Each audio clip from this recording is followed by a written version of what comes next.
Hey, this is DizzyPW starting our coverage of Anime Expo in Los Angeles, California, and we're over at the GameSamba booth to check out what's new with Remnant Knights. Can you introduce yourself to our audience?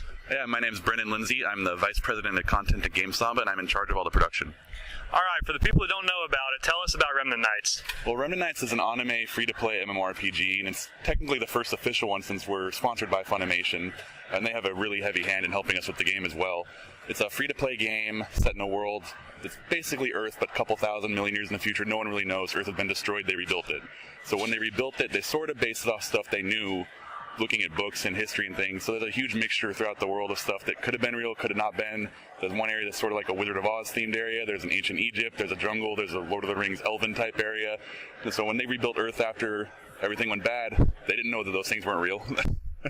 That's crazy. So I had one of my writers, Merkston, actually review this game last year, and he kind of talked about the usual anime games. They try and push it out to a certain audience, and they think it's not high enough quality as some other MMOs when they do it. How's this game differentiated from that? Well, this game might look a little cutesy, but it's still a pretty good game for the hardcore MMO player.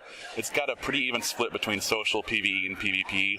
And there's actually several PvP modes that start right from the beginning. One of them, called Marble Battle, is a control and hold type of situation where it's 5-on-5, you control 3 points. Whatever team has a majority slowly gets their points up. One that gets the limit first wins. And you can also, get experience and stuff through that. There's also Guild Warfare, where people can actually battle in an area in a zone, and the winner controls that whole zone for the week. So they can set taxes on other players and things like that. And of course there's dungeons, crafting, player housing, guilds, the normal stuff you'd expect in an MMO, but it's all together in one. It looks pretty cutesy. So, like you said, the world's pretty mixed around and stuff. To give people a better visual, what kind of classes do you have in this game? There's 3 basic classes. There's a gunner, a fighter, and a magician, and those also have advanced classes. The striker and crasher are the fighter classes. The elementalist and priest are the magician, and then the gunner has a dual gunner and heavy launcher. So none of them actually use swords, though, which is sort of rare for an MMO. The striker's got sort of 2 Wolverine claw type attachments. Crasher's a tank, uses a giant rocket-powered hammer. Then dual gunner and heavy launcher obviously use guns and bazookas and things like that. And then the mages are just pretty standard, hold a magic stick, except they're powered a little bit by science instead of pure magic.